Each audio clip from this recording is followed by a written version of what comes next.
여러분 안녕하십니까? CJB 아침 뉴스입니다. 청주의 한 고등학교에서 흉기를 휘둘러 교직원 등 6명을 다치게 한 A군은 다수의 흉기를 준비하고 범행을 암시하는 메모도 작성하는 등 사전에 범행을 계획한 것으로 드러났습니다. 경찰은 살인 미수 등의 혐의로 A군에 대해 구속영장을 신청했습니다. 김세희 기자입니다. 고등학생 2학년 A군이 특수교실로 향한 시각은 그제 오전 8시 30분쯤. A군은 특수교사와 교우 관계에 관한 이야기를 나누던 중 돌연 교사의 목을 졸랐습니다. 이후 교직원과 일면식도 없는 사람에게도 흉기를 휘두르면서 6명이 다쳤습니다. 경찰은 특수교육 대상자인 A군이 학교와 일상생활 전반에 걸친 상대적 박탈감과 부적응이 범행의 동기인 것으로 판단하고 있습니다. A군은 올해부터 대학 진학을 염두에 두고 특수학급에서 일반학급으로 옮겼습니다. 하지만 성적이 좋지 않아 스스로 위축됐고 일상생활에서도 어려움을 겪으면서 그동안 쌓였던 분노가 한순간에 표출된 것으로 보입니다. 경찰 조사에서 A군은 학교 생활이 힘들어 누구라도 해코지하려고 범행을 저질렀다고 말했습니다. 학업 포함해서 학교 생활이 힘들었대요. 교우 관계는 문제가 없었다고 선생님은 얘기를 하는데 자기 자신이 장애가 있다 보니까 남들 이상하게 쳐다본다는 그런 위축? 그런 게 자괴감? 그런 게 좀 있었던 것 같아요, 평소에. 경찰은 사전에 범행을 계획한 정황도 확보했습니다. 범행 전날 A군은 집에 있던 흉기 여러 점을 가방에 넣어뒀고 범행과 극단적 선택을 암시하는 메모도 남긴 것으로 알려졌습니다. 경찰은 A군에 대해 살인미수와 특수상해 혐의로 구속영장을 신청했습니다. 교원단체는 학교 안전에 대한 대책 마련을 촉구했습니다. 이와 관련해 전국교직원 노동조합 충북지부는 교육청이 내놓은 재발 방지 대책은 미봉책뿐이라며 근본적인 시스템을 구축해야 한다고 주장했습니다. 선생님께서 급박한 상황 속에서 비상벨을 미처 누르지 못하신 것으로 알려지고 있습니다. 이런 보여주기식 대책 말고 진짜 근본적이고 체계적인 대책이 필요하다고 생각합니다. 한편 흉기 난동으로 중상을 입었던 교직원들은 대화와 면회가 가능할 정도로 상태가 호전된 것으로 알려졌습니다. CJB 김세희입니다. 고등학교 흉기 난동 사건과 관련해서 일선 교육 현장에서는 재발을 막기 위한 실효성 있는 대책을 요구하고 있습니다. 전문가들은 상담과 지도만으로는 한계가 있다며 학교 내에 의료 연계 시스템이 필요하다고 말합니다. 이어서 김민영 기자입니다.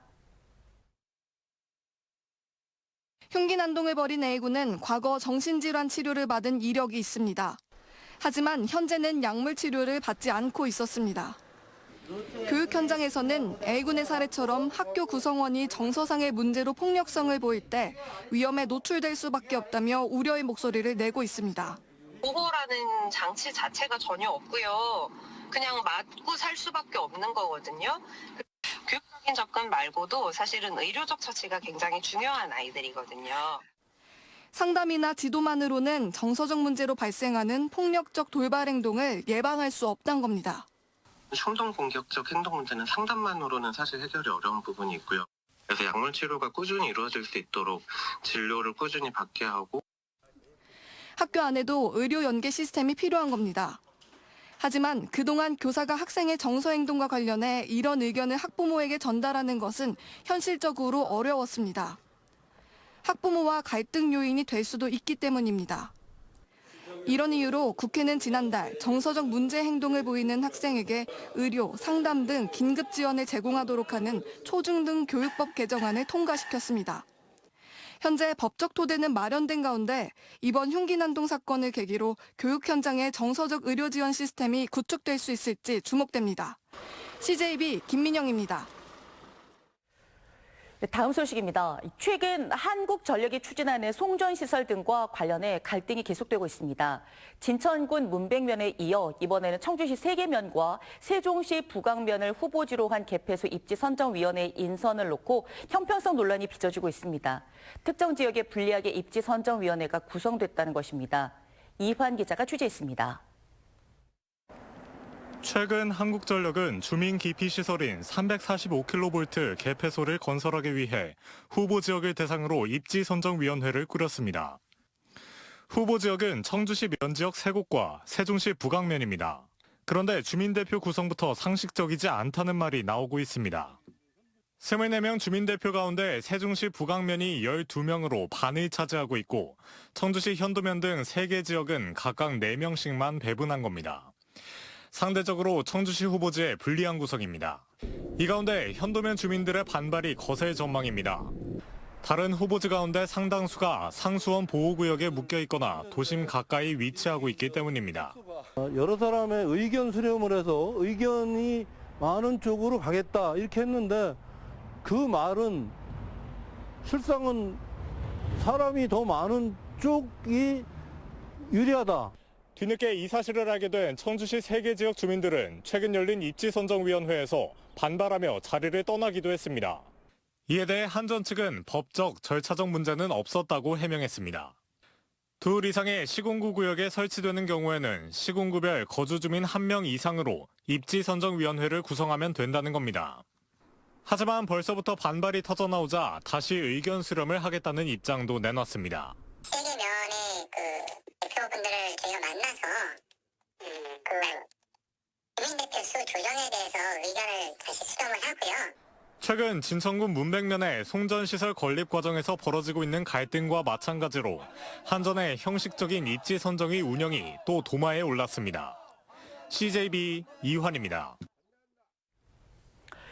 충주시가 이용자 쏠림이 심한 특정 파크 골프장에 대해 예약제 도입을 공식화했습니다.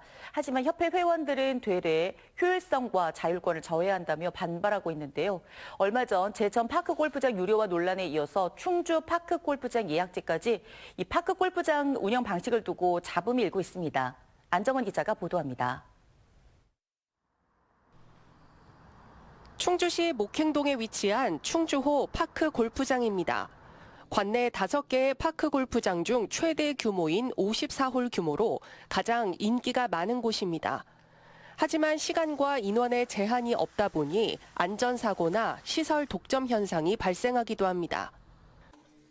그러니까 여기만 치려니까 사고가 노다지라는 거예요. 저 치다가 그런 것도 있고 근데 잔디 보호가 안 되는 거예요. 잔디 보호가. 충주시가 이용자 쏠림이 심한 충주호 파크 골프장에 한해 예약제를 도입하기로 했습니다. 올해 첫 추경안에 편성한 예약 시스템 구축 사업이 2억 5천만 원이 시의회를 통과한 데 따른 것입니다. 공공시설물의 이용은 누구나 공평하게 이용할 수 있고 접근하기에 공평한 시스템이 갖춰야 되기 때문에 저희가 예약제에 시민 모두의 이익을 대변해서 승인할 수밖에 없었습니다. 하지만 충주시 파크골프협회 3,500여 명의 회원들은 연일 반대의 목소리를 높이고 있습니다. 노령층은 예약 시스템을 활용하기 어렵고 개인의 건강 행복권을 제약하는 제도라는 겁니다. 저희들이 구장을 클럽별로 나눠서 또 관리하는 그런 시스템을 우리가 지금 구축하고 있습니다. 자정 노력을 분명히 하고 있음에도 불구하고 이러한 사정 예약제를 한다는 것은 우리가 도저히 용납할 수가 없다. 충주시는 3년 전부터 해당 문제를 주시하고 있었던 만큼 시스템 구축에 속도를 낸다는 구상입니다. 지금 저희가 5월서부터 12월까지 그때까지 시스템을 구축을 해야지 되는 상황이거든요. 그래서 실질적으로 다 운영되는 거는 내년 초부터 가능할 것 같아요. 공공시설은 누구나 동등하게 접근할 수 있어야 한다는 명제 속에 갈등을 최소화할 공감대를 찾는 것이 또 하나의 과제로 남게 됐습니다. CJB 안정은입니다. 다음 달 충청권에서 유일하게 청주시 장성동 일대 1,448가구가 분양됩니다.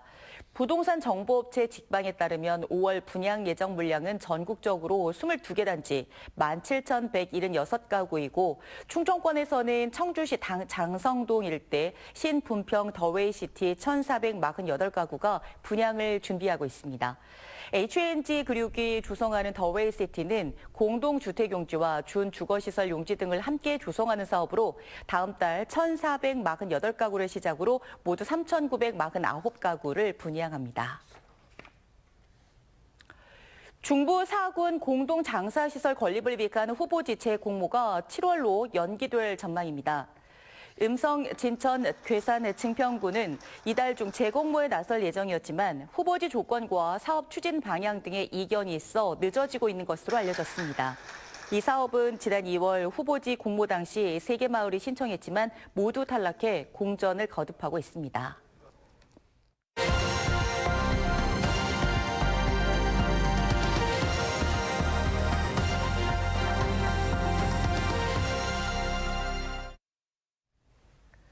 춘곤증으로 인한 졸음운전은 사고 치사율이 일반 교통사고의 2배에 달할 만큼 치명적이어서 각별한 주의가 필요한데요.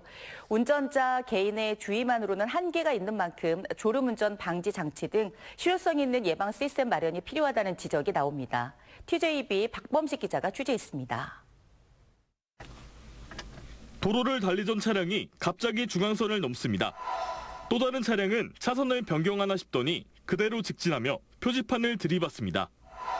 지난달부터 이번 달까지 충남에서 발생한 졸음운전 추정사고로 운전자는 모두 숨졌습니다.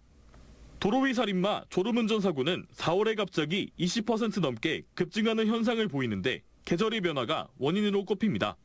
4월은 일교차가 크고 계절이 바뀌면서 생체 리듬이 깨지기 쉬운 시기입니다. 나른한 날씨가 운전자에게 졸음을 유발할 수 있고 또 창문을 닫은 채 운전해 차 안 이산화탄소 농도가 높아지면 졸음을 유발하기도 합니다. 지금 운전을 한 3시간 좀 넘게 하고 있는데 장거리 운전을 하다 보니까 좀 졸리기도 하고 피곤한 건 사실입니다. 운전자가 브레이크를 잡지 않아 빠른 속력에서 발생하는 졸음운전 사고는 큰 사고로 이어질 가능성이 높습니다. 실제로 지난 3년 동안 졸음운전 사고 100건당 사망자 수는 2,007명으로 전체 교통사고 치사율보다 2배가량 높았습니다. 졸음운전 예방을 위해선 충분한 휴식과 차량 내부 환기 등 운전자 노력이 필수지만 졸음운전 방지 장치인 DMS 설치가 필요하다는 지적도 나옵니다.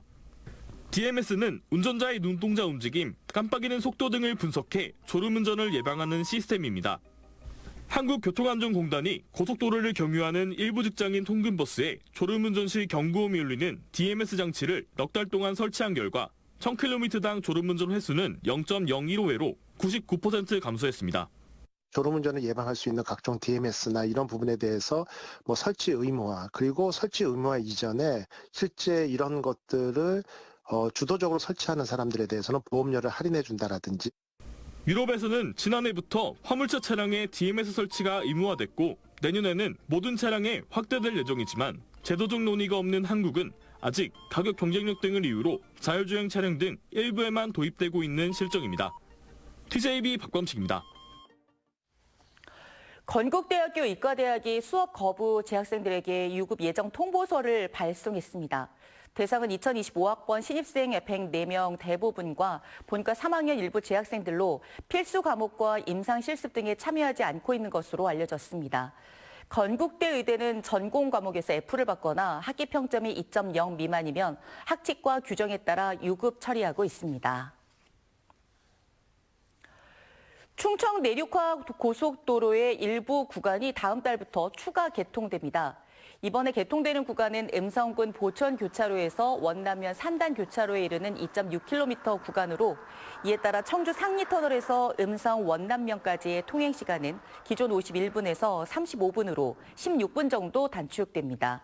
한편 현재까지 109 전 구간과 209의 일부 구간이 개통된 가운데 충청북도는 올해 안으로 제천 봉양까지 연결되는 전 구간 개통을 목표로 하고 있습니다. 충주시가 둘째아 이상 초, 중, 고 신입생들에게 입학 지원금을 지원합니다. 초등 30만 원, 중등 20만 원, 고등 50만 원으로 다음 달 1일부터 오는 11월 28일까지 신청 가능합니다. 시는 올해부터 미신청으로 인한 지원금 누락이 없도록 교육당국과 신입생 명단을 공유할 예정입니다. CJB 아침 종합 뉴스를 마치겠습니다. 고맙습니다.